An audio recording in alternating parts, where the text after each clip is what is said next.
ಸಂಜೀವಿನಿ reiki ಮತ್ತು hypnosis centre. ಮಹತ್ವ ಯಾರಿಗೆ ಗೊತ್ತಾಗುತ್ತೆ ಗೊತ್ತಾ? ಅದು ಕಳ್ಕೊಂಡವ್ರಿಗೆ. We have right to information but we don't have right information ಅಂತ ಹೇಳ್ತೀವಿ. Use is good, over use and abuse is very very bad. Antibiotics ಅನ್ನ ನಾವು ವಿವೇಚನೆ ಇಲ್ಲದೆ, ಮಾರ್ಗದರ್ಶನ ಇಲ್ಲದೆ, ಸ್ವಯಂ ಪ್ರೇರಿತರಾಗಿ ನಾವು ತಗೊಳ್ತಕ್ಕಂಥದ್ದು ಅಕ್ಷಮ್ಯ ಅಪರಾಧ.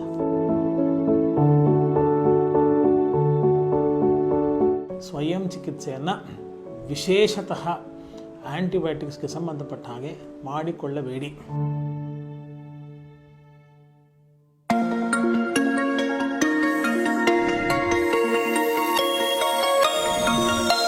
ನಮಸ್ಕಾರ, ನಾನು ನಿಮ್ಮ ಡಾಕ್ಟರ್ ಕಿಶೋರ್.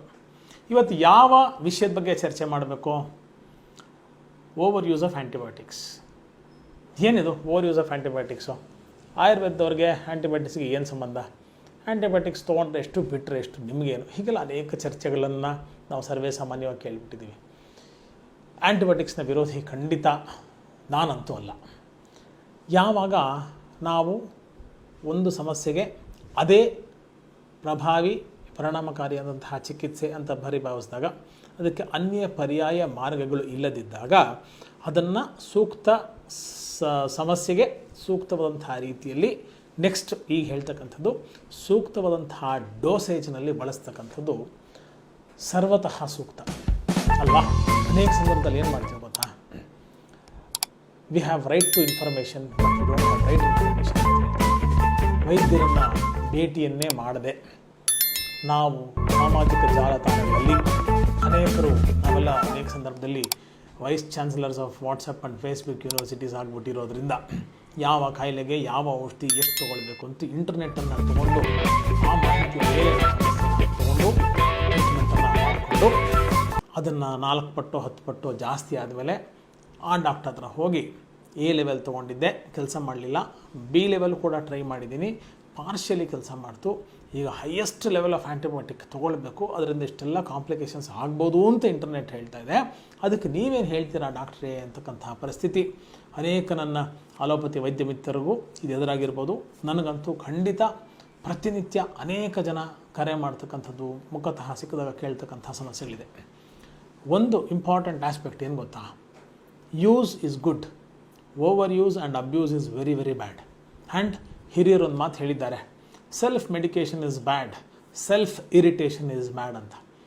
ಯಾವುದೇ ಕಾಲಕ್ಕೂ ಯಾವುದೇ ಸಂದರ್ಭದಲ್ಲೂ ಕೂಡ ಆ್ಯಂಟಿಬಯೋಟಿಕ್ಸನ್ನು ನಾವು ವಿವೇಚನೆ ಇಲ್ಲದೆ, ಮಾರ್ಗದರ್ಶನ ಇಲ್ಲದೆ, ಅಡ್ವೈಸ್ ಇಲ್ಲದೆ, ಸ್ವಯಂ ಪ್ರೇರಿತರಾಗಿ ನಾವು ತಗೊಳ್ತಕ್ಕಂಥದ್ದು ಅಕ್ಷಮ್ಯ ಅಪರಾಧ. ಎರಡೇ ಪ್ರಮುಖವಾದಂಥ ಅಂಶ ಏನು ಗೊತ್ತಾ? ನಾವೇ ಡಾಕ್ಟ್ರುಗಳಾಗ್ಬಿಡ್ತೀವಿ ಎಷ್ಟೋ ಸಂದರ್ಭದಲ್ಲಿ. ನನಗೆ ಆ ಡಾಕ್ಟ್ರು ABC ಅನ್ನೋ ಒಂದು ಆ್ಯಂಟಿಬಯೋಟಿಕ್ ಕೊಟ್ಟಿದ್ರು, 10 ದಿವಸ ಕೊಟ್ಟರು, ನನಗೆ 2 ದಿವಸಕ್ಕೆ ಸರಿ ಹೋಗ್ಬಿಡ್ತು, ನೀನಿನ್ನೂ ಚಿಕ್ಕವನು, ನೀನು 1 ದಿವಸ ತಗೋ ಸಾಕು ಅಂತ. ಅಲ್ಲಿ ಆ ಡ್ರಗ್ಗು ಮುಂದಕ್ಕೆ ಕೆಲಸ ಮಾಡಲಿಕ್ಕೆ ಅವಕಾಶವೇ ಆಗೋಲ್ಲ. ಕೋರ್ಸ್ ಕಂಪ್ಲೀಟ್ ಮಾಡಿಲ್ಲ ನೀವು, 5 ದಿವಸನೋ 10 ದಿವಸನೋ ಎಷ್ಟು ದಿವಸ ಆ ವೈದ್ಯರು ಮಾರ್ಗದರ್ಶನವನ್ನು ಕೊಟ್ಟಾಗ ನೀವು ಅಷ್ಟು ದಿನಗಳ ಕಾಲ ನೀವು ನಂಬಿದ ವೈದ್ಯರು ಪ್ರಿಸ್ಕ್ರೈಬ್ ಮಾಡಿದಂಥ ಔಷಧಿಯನ್ನು ತೆಗೆದುಕೊಂಡಾಗ ಮಾತ್ರ ಅದು ತನ್ನ ಕೋರ್ಸ್ ಆಫ್ ಆ್ಯಕ್ಷನ್ನ ಕಂಪ್ಲೀಟ್ ಆಗಿಬಿಡುತ್ತೆ. ನೀವು ಮಧ್ಯದಕ್ಕೆ ಬಿಟ್ಬಿಟ್ರೆ ರೆಸಿಸ್ಟೆನ್ಸ್ ಅಂತಕ್ಕಂಥ ಒಂದು ಪದ ಹೇಳ್ತೀವಿ. ಏನಿದು ರೆಸಿಸ್ಟೆನ್ಸು?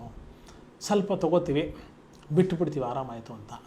ನೆಕ್ಸ್ಟ್ ಟೈಮು ಸಮಸ್ಯೆ ಬಂದಾಗ ನೀವು ಅದೇ ಆ್ಯಂಟಿಬಯೋಟಿಕ್ನ ತೊಗೊಂಡಾಗ ಅದು ಕೆಲಸ ಮಾಡಲ್ಲ. ಅದಕ್ಕೆ ಕೋರ್ಸ್ ಕಂಪ್ಲೀಟ್ ಆಗಿದ್ದರಿಂದ ಅದಕ್ಕೆ ಮೈ ಒಗ್ಗಿಬಿಟ್ಟಿರುತ್ತೆ, ಅದಕ್ಕಿಂತ ಜಾಸ್ತಿ ಹೋಗಬೇಕು. ಇದರಿಂದ ಏನು? ಅವಾಗ 5 ರೂಪಾಯಿ ಆ್ಯಂಟಿಬಯೋಟಿಕ್ ತೊಗೋತಾ ಇದ್ದೆ, ಇವಾಗ 50 ರೂಪಾಯಿ ಆ್ಯಂಟಿಬಯೋಟಿಕ್ ತೊಗೋಬೇಕು, ನನ್ನ ಹತ್ರ 45 ರೂಪಾಯಿ ಇದೆ, ಒಂದು ಡೋಸ್ಗೆ ನಾನು ಕೊಡ್ತೀನಿ. ಇದು ಚರ್ಚೆ ಖಂಡಿತ ಅಲ್ಲ. 45 ರೂಪಾಯಿನಷ್ಟು excessive medication, unwanted medication, over. Sanjeevini reiki ಮತ್ತು ಹೆಪ್ನೋಸಿಸ್ ಸೆಂಟರ್. ಇಲ್ಲಿ ಡಿಪ್ರೆಷನ್, ವಿದ್ಯಾರ್ಥಿಗಳಿಗೆ ಏಕಾಗ್ರತೆ ಮತ್ತು ನೆನಪಿನ ಶಕ್ತಿ, ಆರ್ಥಿಕ ಸಮಸ್ಯೆ, ಪೂರ್ವಜನ್ಮ ಹಾಗೂ ಪ್ರೇತಾತ್ಮ ಸಮಸ್ಯೆ, ತುಂಬಾ ದಿನಗಳಿಂದ ಆಸ್ಪತ್ರೆಯಲ್ಲಿ ವಾಸಿಯಾಗದ ಸಮಸ್ಯೆಗಳು ಹಾಗೂ ಮಾಟ ಮಂತ್ರ ಮತ್ತು ನೆಗೆಟಿವ್ ಎನರ್ಜಿಗಳನ್ನು ರೇಖಿ ಮತ್ತು ಹಿಪ್ನೋಟಿಸಿಸ್ ಅಂದರೆ ಆತ್ಮಚಿಕಿತ್ಸೆ ಮುಖಾಂತರ ಗುಣಪಡಿಸಲಾಗುವುದು ಮತ್ತು ರೇಖಿ ಮತ್ತು ಹಿಪ್ನೋಟಿಸಿಸ್ ವಿದ್ಯೆಗಳನ್ನು ಹೇಳಿಕೊಡಲಾಗುವುದು. ಈ ವಿದ್ಯೆಯನ್ನು ಕಲಿಯುವುದರ ಉಪಯೋಗ 8 ಚಕ್ರಗಳನ್ನು ಶುದ್ಧಿಗೊಳಿಸುವುದು, ದೇಹದ ಔರವನ್ನು ರಕ್ಷಿಸಿಕೊಳ್ಳುವುದು, ನೆಗೆಟಿವ್ ಎನರ್ಜಿಗಳಿಂದ ದೇಹವನ್ನು ಪಾಸಿಟಿವ್ಗೊಳಿಸಲು, ಬುದ್ಧಿಯನ್ನು ಚುರುಕುಗೊಳಿಸಿ ಏಕಾಗ್ರತೆ, ನೆನಪಿನ ಶಕ್ತಿ ಹೆಚ್ಚಿಸಿಕೊಳ್ಳಲು, ಇಷ್ಟಾರ್ಥಗಳನ್ನು ನೆರವೇರಿಸಿಕೊಳ್ಳಲು ಎಲ್ಲಾ ವಯಸ್ಸಿನವರು ಕಲಿಯಬಹುದಾದ ಸರಳ ವಿದ್ಯೆ. ಎಂದೇ ಭೇಟಿ ಕೊಡಿ ಸಂಜೀವಿನಿ ರೇಖಿ ಮತ್ತು ಹಿಪ್ನೋಟಿಸಿಸ್ ಸೆಂಟರ್. ಹೆಚ್ಚಿನ ಮಾಹಿತಿಗಾಗಿ ಸಂಪರ್ಕಿಸಿ ರೇಖಿ ಮಾಸ್ಟರ್ ಮತ್ತು ಹಿಪ್ನೋಟಿಸಿಸ್ ತಜ್ಞರಾದ ವಿ ಭರಣಿ ರಾಜು. ಎಕ್ಸಸ್ ಮೆಡಿಕೇಶನ್ಸ್ನ ನಾವು ಒಂದು ಪುಟ್ಟ ಸಮಸ್ಯೆಯನ್ನು ಕೊಲ್ಲಲಿಕ್ಕೆ, ಹತ್ತಿಕ್ಕಲಿಕ್ಕೆ ಬಹುಮುಖ್ಯ ಅಂತಕ್ಕಂಥ ಅರ್ಥ ಮಾಡಿಕೊಂಡಾಗ ಕೈಯಲ್ಲಿ ಕೀಳೋದಕ್ಕೆ ಕೊಡುಗೋಲು ಬೇಕಂತಕ್ಕಂಥ ಮಾತಿದೆ. ಪುಟ್ಟ ಹಂತದಲ್ಲೇ ಸಮಸ್ಯೆಯನ್ನು ನಾವು ರಿಪೇರಿ ಮಾಡ್ಕೊಳ್ತಕ್ಕಂಥ ಶಕ್ತಿ, ಯೋಗ್ಯತೆ ನಮಗಿದ್ದಾಗ ಅದನ್ನು ದುಪ್ಪಟ್ಟು ಮಾಡಿಕೊಂಡು ಮಾಡುವಂಥ ಸಮಸ್ಯೆಗಳು ಜಾಸ್ತಿ ಆಗ್ತವೆ. ಇದ್ರ ಬಗ್ಗೆ ಗಮನವನ್ನು ಹರಿಸಬೇಕು. ಎರಡನೇದು, ಯಾವುದೋ ನನಗೆ ಒಂದು ಇನ್ಫೆಕ್ಷನ್ಗೆ ಒಂದು ಆ್ಯಂಟಿಬಯೋಟಿಕ್ನ ಡಾಕ್ಟ್ರು ಕೊಟ್ಟಿದ್ರು ಅಂದರೆ ಅದನ್ನೇ ನಾವು ಸರ್ವೇ ಸಾಮಾನ್ಯವಾಗಿ ಜ್ವರಕ್ಕೋ ನೆಗಡಿಗೋ ಹೆಂಗೆ ತೊಗೊಳ್ತಕ್ಕಂಥ ಒಂದು ಪರಿಪಾಠವನ್ನು ಇವತ್ತು ಮಾಡ್ಕೊಂಡ್ಬಿಟ್ಟಿದ್ದೀವಿ. ಹಾಗೆ ಯಾರಿಗೆ ಯಾವುದೇ ಸಮಸ್ಯೆ ಬಂದರೂ ನೀನು ಈ ಮಾತ್ರೆ ತಗೋ, ನನಗೆ ಕೊಟ್ಟಿದ್ದು ನನಗೆ ಸರಿ ಹೋಯಿತು, ದಿಸ್ ಈಸ್ ವೆರಿ ಬ್ಯಾಡ್. ವಿನಮ್ರವಾಗಿ ಒಬ್ಬ ವೈದ್ಯನಾಗಿ ನಿಮ್ಮನ್ನೆಲ್ಲ ಕೇಳ್ಕೊಳ್ತಕ್ಕಂಥದ್ದು, ಸ್ವಯಂ ಚಿಕಿತ್ಸೆಯನ್ನು ವಿಶೇಷತಃ ಆ್ಯಂಟಿಬಯೋಟಿಕ್ಸ್ಗೆ ಸಂಬಂಧಪಟ್ಟ ಹಾಗೆ ಮಾಡಿಕೊಳ್ಳಬೇಡಿ. ಡಾಕ್ಟ್ರ್ ಹತ್ರ ಹೋಗಿ ತುಂಬ ದುಬಾರಿ ಅಲ್ಲ, ನಿಮ್ಗೆ 100, 500, 1000 ಎಷ್ಟೋ ಖರ್ಚಾಯಿತು ಅಂತ ಇಟ್ಕೊಳ್ಳಿ. ಆ ಜನ್ಮ ಪರ್ಯಂತ ಬರ್ತಕ್ಕಂಥ ಕಾಂಪ್ಲಿಕೇಶನ್ಸ್ಗೆ ಅದು ಒಂದು ಮಾರ್ಗಸೂಚಿಯಾಗಿ ಆ ವೈದ್ಯರು ಕೊಡ್ತಕ್ಕಂಥ ಸಲಹೆ ಅಷ್ಟು 10 ವರ್ಷಗಳ ಆರೋಗ್ಯವನ್ನು, ಆಯುಷ್ಯವನ್ನು, ಹಣವನ್ನು ಕೂಡ ಉಳಿಸುತ್ತೆ ಅಂತ. ಎರಡನೇದೇನು ಗೊತ್ತಾ, ಆ್ಯಂಟಿಬಯೋಟಿಕ್ ಅದು ತೊಗೊಂಡ ತಕ್ಷಣ ಅನೇಕ ಸೂಕ್ಷ್ಮಾಣುಗಳನ್ನು ಕೊಲ್ಲತಕ್ಕಂಥ ಕೆಲಸ ಯಶಸ್ವಿ. ಆದರೆ ನಮಗೆ ಕೆಲವೊಂದು ಪ್ರೋಬಯೋಟಿಕ್ಸ್ ಕೂಡ ಬೇಕು ಅಲ್ವಾ. ಜೀರ್ಣಶಕ್ತಿ ಚೆನ್ನಾಗಾಗಬೇಕು, ಕರಳಿನ ಗಟ್ ಮೂಮೆಂಟ್ ಚೆನ್ನಾಗಾಗಬೇಕು, ರಸ, ರಕ್ತ, ಮಾಂಸ, ಮೇದ, ಅಸ್ಥಿ, ಮಜ್ಜ, ಶುಕ್ರ ಸಪ್ತಧಾತುಗಳ ವೃದ್ಧಿ ಆಗಬೇಕು. ಆಹಾರ ಸೇವನೆ ಮಾಡಿದ್ದನ್ನು ಸಾರ ಭಾಗ ಮತ್ತು ಕಿಟ್ಟ ಭಾಗ ಆಗಿ ವಿಭಜನೆ ಆಗಬೇಕು.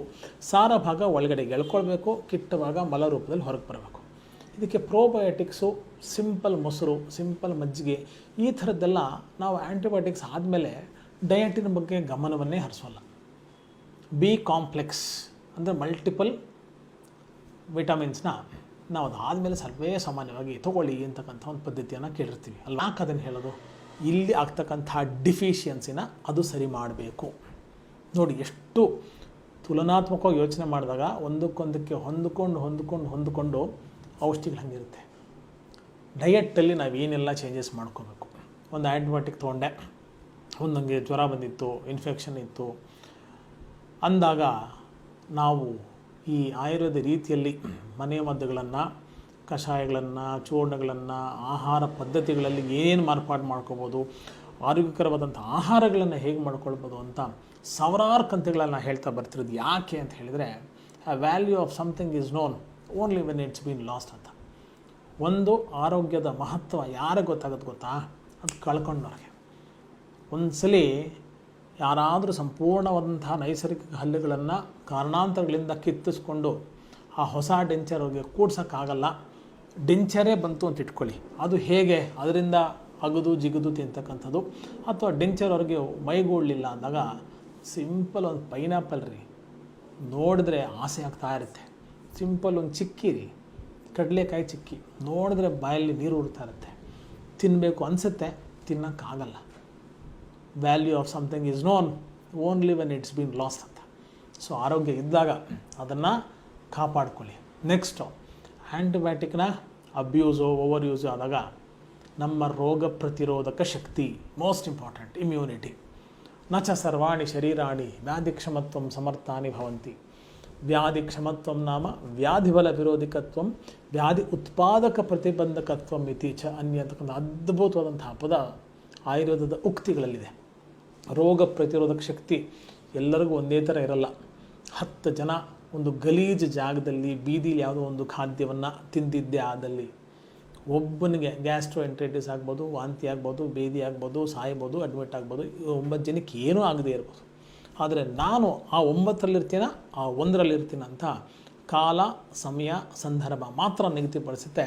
ಅದ್ರ ಬಗ್ಗೆ ನಾವು ಸ್ವಲ್ಪ ಮಾಹಿತಿಯನ್ನು ತೊಗೊಳ್ಬೇಕು.